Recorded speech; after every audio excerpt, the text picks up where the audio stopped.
Hello, everybody, and welcome to Forever Red Devils. Life after Eric Ten Hag officially begins. The Manchester United manager was officially sacked by Ineos this morning and has passed away with Ruud van Nistelrooy taking over in the interim. However, the club statement saying that this will be until a next permanent manager is appointed, meaning that whilst it doesn't necessarily rule him out of becoming um, the manager moving forward, it is definitely not sort of set in stone. And it's going to be very interesting to see, what United decide to do because two things. First of all, Ineos cannot rush this decision. They've got to find the right candidate and they've got to find a long-term plan here.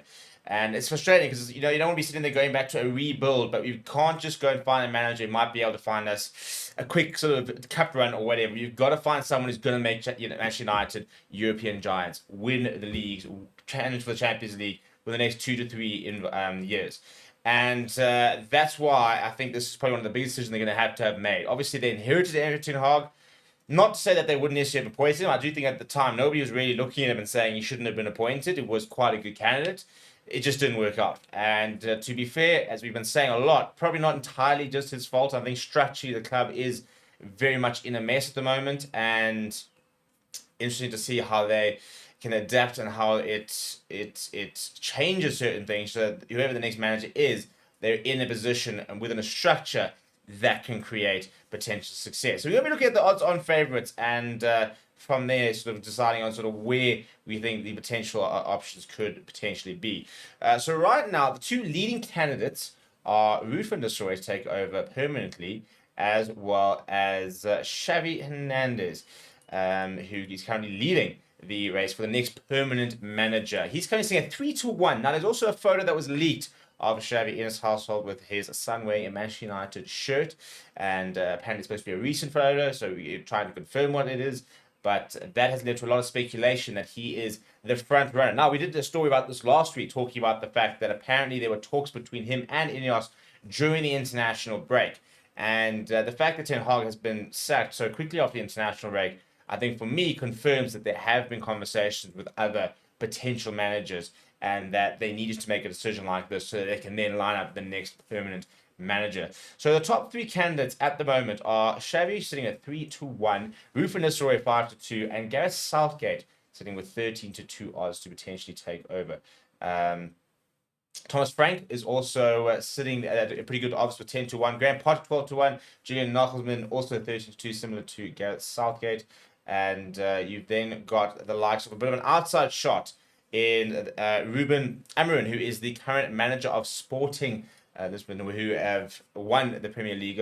He has won the equivalent of, so that's the Taça da Liga, which is basically like the FA Cup type of thing. He's won it both with Braga as well as with Sporting, and a very interesting candidate, young manager, 39 years old, for example, and quite young in his managerial career. He's been managing for I think it's about 5-6 years, I think it is. So he's kind of very much the outside shot in terms of going to someone who's not necessarily as tried and tested at the highest level. Xavi's obviously won a Liga with Barcelona, but also it wasn't always sunshine and rainbow there. So difficult sort of to know, can he do it at United?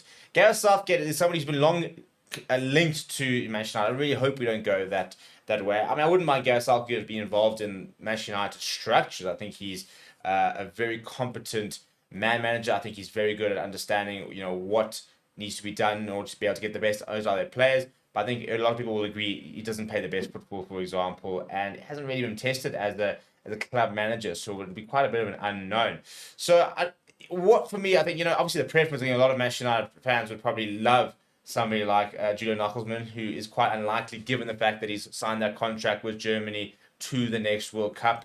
There are other options, for example, like Allegri, who's been linked a long time. Zinedine Zidane, who's been linked for a long time. People talk about Kieran McKenna. I think it's far too soon for Kieran McKenna. I think that maybe down the line he might become an option. Graham Potter, somebody obviously is quite heavily linked. That Thomas Frank was linked.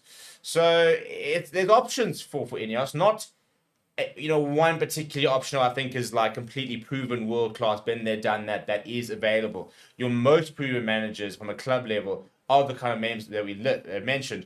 Probably are a Julian Nagelsmann, a Xavi Hernandez. I mean, Zinedine Zidane, the most accomplished but did it at one club type of thing with the best team in the world. Can he build United? Can he create that sort of success at Manchester United? So we'll have to wait and see. We're going to be monitoring these odds as doing a lot of stories throughout the week about the potential new manager and what might happen moving forward. What we do know is that Ruud van Nistelrooy will be the man in charge when Manchester United next go out to play, which is on Wednesday, against Leicester City in the round of 16 League Cup game. And hopefully getting a bit of a new manager bounce, because we've got Leicester on Wednesday, followed by Chelsea on Sunday at 6:30, and then we've got Europa as well as then Leicester in the league. So we've got 4 more games. If we can get a manager bounce out of those 4 games, hopefully that will then sort of kind of get our season slightly back on track. Whether they'll also make the announcement now, whether they might give Ruud the rest of the season, might also depend on these 4 games, which might indicate the urgency in terms of bringing in a new manager, or whether we can get away with it.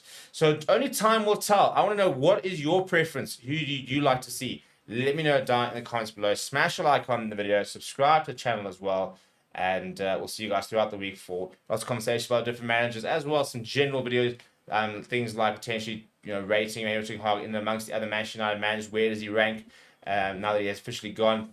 We'll have a look at that as well in this week. So thank you very much, and we'll see you guys soon.